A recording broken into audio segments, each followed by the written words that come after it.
Oh my God.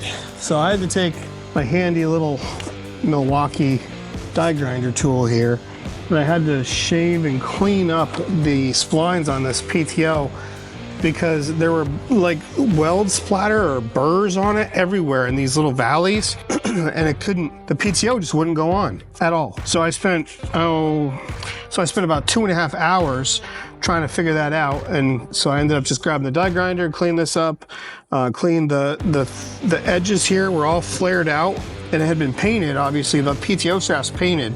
So I don't know, maybe this was like a used PTO or something. I don't get it. But they didn't account for the paint clearance when they designed this, and they just painted the whole thing. They painted the insides of the clutch PTO shaft as well, and so it just would not go on. It was ridiculous. There, well, hopefully that's all the way.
My initial impressions when I took this out of the crate and started putting it together were really positive.